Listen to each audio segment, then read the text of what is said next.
Assalamualaikum warahmatullahi wabarakatuh. Inilah beberapa kesamaan antara agama Syiah dengan tarekat Sufiyah.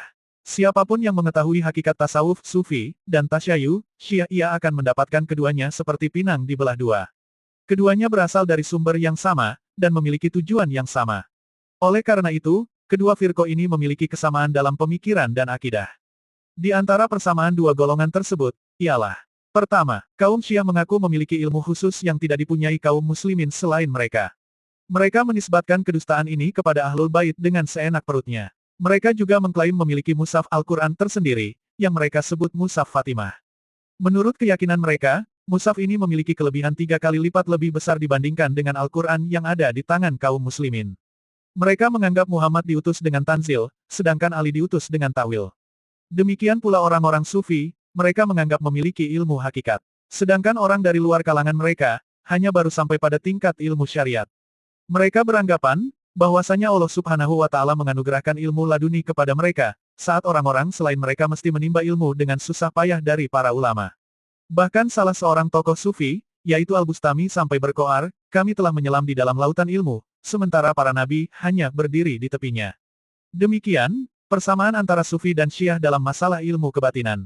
Kedua, orang-orang Syiah mengkultuskan imam-imam mereka dan menempatkan imam-imam itu dengan kedudukan yang lebih tinggi dari para malaikat dan para rasul. Mereka mengatakan, para imam adalah katup pengaman bagi penduduk bumi sebagaimana bintang-bintang menjadi pengaman bagi penduduk langit. Apabila para imam diangkat dari muka bumi walaupun sekejap maka bumi dan para penduduknya ini akan hancur. Khumaini, salah seorang tokoh besar Syiah berkata, di antara keyakinan mazhab agama kami, bahwasanya imam-imam kami memiliki kedudukan yang tidak bisa diraih, sekalipun oleh para malaikat dan para rasul. Bahkan orang-orang Syiah memberikan sifat ketuhanan kepada para imam itu, dan menganggap mereka mengetahui segala sesuatu, meski sekecil apapun di alam ini.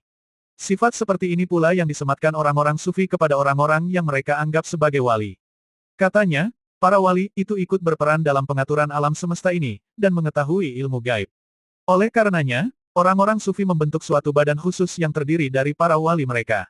Tugas badan khusus ini adalah mengatur alam dan seisinya. Dengan pernyataan ini, maka tidak tersisa lagi hak pengaturan alam semesta bagi Allah Ta'ala. Padahal, hanya milik Allah hak untuk mencipta dan mengatur segala urusan. Maha suci Allah dari apa yang mereka katakan. Ketiga, anggapan bahwa agama ini memuat perkara zahir dan batin telah menjadi kesepakatan antara Syiah dan Sufiyah. Menurut mereka, hal yang batin adalah suatu hakikat yang tidak diketahuinya kecuali oleh para imam dan para wali. Sedangkan yang zahir ialah apa yang terdapat dalam masalah nash-nash yang dipahami oleh orang kebanyakan. Dr. Abu Al-Ala Al-Afifi menjelaskan kronologi munculnya anggapan batil ini yang merasuki akidah Islamiyah dengan berkata, munculnya pembagian agama kepada syariat dan hakikat, ialah ketika ada pembagian agama menjadi zahir dan batin. Pembagian seperti ini tidak dikenal oleh kaum muslimin generasi pertama. Pemikiran seperti ini muncul ketika Syiah mengatakan bahwa segala sesuatu memuat perkara yang zahir dan batin. Al-Quran pun demikian. Bahkan menurut anggapan mereka, setiap ayat dan kalimat Al-Quran mengandung pengertian zahir dan yang batin. Dan, hal-hal yang batin ini tidak ada yang bisa mengetahuinya kecuali orang-orang khusus dari para hamba Allah, yang khusus dipilih untuk memperoleh keutamaan ini.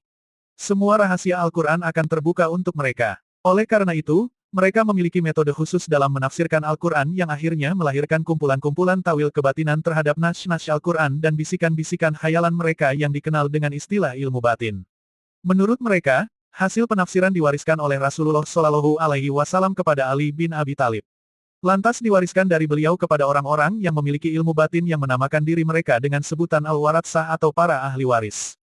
Demikian pula orang-orang sufi, mereka menempuh jalan tawil ini dalam memahami Al-Quran dan banyak mengambil istilah yang dipakai oleh orang-orang Syiah.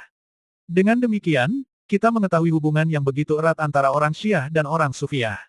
Keempat, pengagungan terhadap kuburan serta kunjungan kepada makam-makam merupakan salah satu dasar akidah Syiah.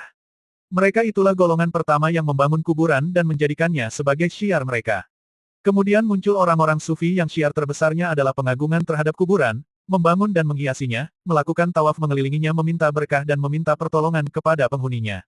Bahkan kuburan Ma'ruf Al-Qurhi, seorang tokoh sufi diyakini menjadi obat yang mujarab. Untuk mengetahui lebih mendetail mengenai hubungan erat antara golongan Syiah dan tarekat sufi, Dr. Kamil Aziz Syaibi telah membukukan sebuah kitab melalui pendekatan historis yang berjudul Silah Bainat Tasawufi wa Tasyayu. Demikian info akidah kami sampaikan. Wassalamualaikum warahmatullahi wabarakatuh. عبد الله العدروس Pusatnya nanti ini makamnya Habib Abdullah Al-Idrus. Pusatnya